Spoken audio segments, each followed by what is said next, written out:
പരിശുദ്ധമ്മയുടെ മാധ്യസ്ഥം തേടി കൃപാസനത്തിൽ വന്ന ഉടമ്പടിയെടുക്കുന്ന ദൈവമക്കൾ ഉടമ്പടി നേർച്ച വസ്തുക്കൾ എങ്ങനെയാണ് ഉപയോഗിക്കേണ്ടത്, അവയുടെ സമയത്തെക്കുറിച്ചും ഉപയോഗിക്കുന്ന രീതിയെക്കുറിച്ചുമുള്ള നിർദ്ദേശങ്ങളാണ് ഇപ്പോൾ പങ്കുവെക്കുന്നത്. മരിയൻ ഉടമ്പടി നേർച്ച വസ്തുക്കളുടെ പാക്കറ്റാണിത്. ഈ പാക്കറ്റിൽ 6 ഉടമ്പടി നേർച്ച വസ്തുക്കളുണ്ട്. നീലത്തിരി, പച്ചത്തിരി, വെഞ്ചരിച്ച ഉടമ്പടി തൈലം, വെഞ്ചരിച്ച ഉടമ്പടി ഉപ്പ്, പരിശുദ്ധമ്മയുടെ മുദ്ര പതിച്ച ഉടമ്പടി കാശുരൂപം, ഉടമ്പടി പ്രാർത്ഥന, കാര്യകാരണങ്ങളുടെ കൈപ്പുസ്തകം. ഈ നേർച്ച വസ്തുക്കൾ 12 തവണ ദിവ്യകൃപാന അർപ്പിച്ച് അപ്പോസ്തല അധികാരത്താൽ ബഹുമാനപ്പെട്ട Kripasanam director doctor father VP Joseph Valiyavettil ആശീർവദിച്ച നേർച്ച വസ്തുക്കളാണ്. മരിയൻ ഉടമ്പടി നേർച്ച വസ്തുവിൽ ആദ്യത്തേത് നീലത്തിരിയാണ്.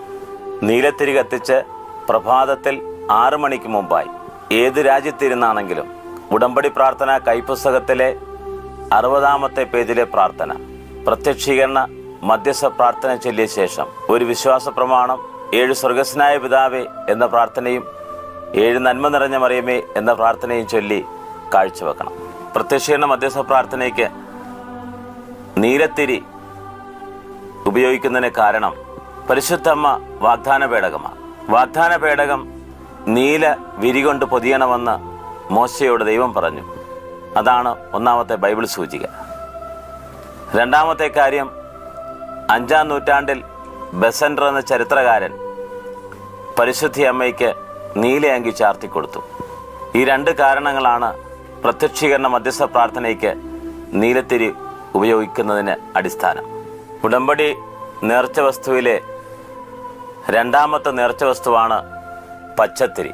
കുടുംബ പ്രാർത്ഥനയ്ക്ക് ശേഷം പച്ചത്തിരി കത്തിച്ച് ഉടമ്പടി തൈലം നെറ്റിയിൽ കുരിശു വരച്ച് ഒരു വിശ്വാസ പ്രമാണവും 7 സ്വർഗസ്നായ പിതാവേ എന്ന പ്രാർത്ഥനയും 7 നന്മ നിറഞ്ഞ മറിയമേ എന്ന പ്രാർത്ഥനയും ചൊല്ലിയതിനു ശേഷം ഉടമ്പടി കൈപ്പുസ്തകത്തിലെ 62-ാമത്തെ പേജിൽ നിന്ന് ഉടമ്പടി പ്രാർത്ഥന ചൊല്ലി പരിശുദ്ധമ്മയ്ക്ക് കാഴ്ചവെക്കണം. ഈ തിരിക്ക് പച്ചക്കളർ വരുന്നതിന് കാരണം പ്രളയം വന്ന് സമസ്തവും നഷ്ടപ്പെട്ടപ്പോൾ നോഹയോട് ദൈവം പറഞ്ഞു, പച്ച വിരിച്ച സമ്പൽ സമൃദ്ധിയുടെ ഒരു ദേശം നിനക്ക് ഞാൻ വാഗ്ദാനം ചെയ്യുന്നുവെന്ന്. അതിൻ്റെ ബൈബിൾ സൂചികയുടെ അടിസ്ഥാനത്തിലാണ് ഉടമ്പടി പ്രാർത്ഥനയുടെ തിരിക്ക് പച്ച നിറം നൽകപ്പെട്ടിരിക്കുന്നത്. മരിയൻ ഉടമ്പടി നേർച്ച വസ്തുവിലെ 3-ാമത്തേതാണ് വെഞ്ചരിച്ച ഉടമ്പടി തൈലം. പൂർണ്ണ വിശ്വാസത്തോടുകൂടി ഒരു വിശ്വാസ പ്രമാണവും 7 സ്വർഗസ്നായ പിതാവേ എന്ന പ്രാർത്ഥനയും 7 നന്മ നിറഞ്ഞ മറിയമേ എന്ന പ്രാർത്ഥനയും ചൊല്ലി ഉടമ്പടി തൈലം രോഗാതുരമായ ഭാഗങ്ങളിൽ ലേപനം ചെയ്യണം. അപ്പോൾ കർത്താവ് നിന്നെ സൗഖ്യപ്പെടുത്തും. സങ്കീർത്തനം 92:10 പറയുന്നുണ്ട്, ഞാനൊരു പുതിയ തൈലം നിന്റെ മേൽ ഒഴിക്കുകയാണ്. നിന്റെ ശത്രുക്കളുടെ പതനം നിന്റെ നയനങ്ങൾ ദർശിക്കും. നിന്റെ ദുഷ്ടരുടെ പതനം നിന്റെ ശ്രവണേന്ദ്രിയങ്ങൾ കേൾക്കും. മരിയൻ ഉടമ്പടി നേർച്ച വസ്തുവിലെ 4-ാമത്തേത് വെഞ്ചരിച്ച ഉടമ്പടി ഉപ്പാണ്. രോഗപീഠകൾ വരുമ്പോഴും തീരാവ്യാധികൾ വരുമ്പോഴും ഒരു ഗ്ലാസ് വെള്ളത്തിൽ 1 നുള്ള് ഉപ്പിട്ട് ഒരു വിശ്വാസ പ്രമാണവും 3 സ്വർഗസ്നായ പിതാവേ എന്ന പ്രാർത്ഥനയും 3 നന്മ നിറഞ്ഞ മറിയമേ എന്ന പ്രാർത്ഥനയും ചൊല്ലി സേവിക്കണം.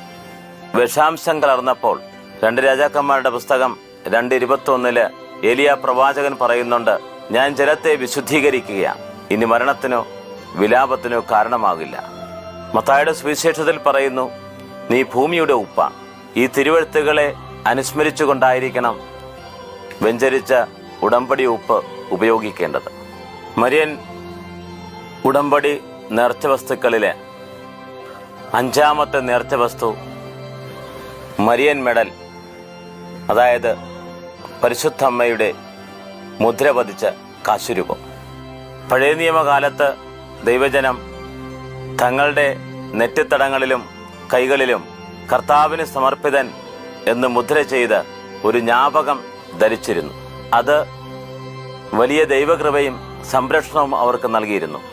മരിയൻ ഉടമ്പടി കാശുരൂപം കയ്യിലേന്തി പരീക്ഷ എഴുതുമ്പോൾ രോഗദുരിതങ്ങൾക്ക് വേണ്ടി പ്രാർത്ഥിക്കുമ്പോൾ, ഹോസ്പിറ്റൽ സംബന്ധമായ ഓപ്പറേഷൻ സ്കാനിങ്ങിന് പോകുമ്പോൾ, നീണ്ട യാത്രകൾക്ക് പോകുമ്പോൾ, കോടതി കേസുകൾക്ക് പോകുമ്പോൾ പരിശുദ്ധമ്മയുടെ മാധ്യസ്ഥവും സംരക്ഷണവും സാന്നിധ്യവും പ്രകടമാകും.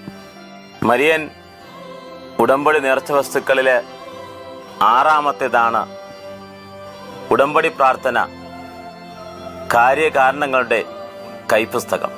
ഇത് 72 മണിക്കൂർ എടുത്ത് ബഹുമാനപ്പെട്ട Kripasanam director doctor father V P Joseph വലിയ വീട്ടിൽ രചിച്ചതാണ്.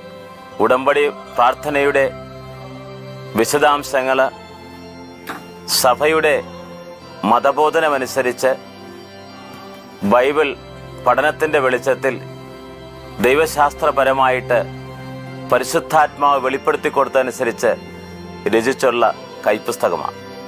ഈ കൈപ്പുസ്തകത്തിലാണ് പ്രധാനപ്പെട്ട 2 പ്രാർത്ഥനകളുള്ളത്.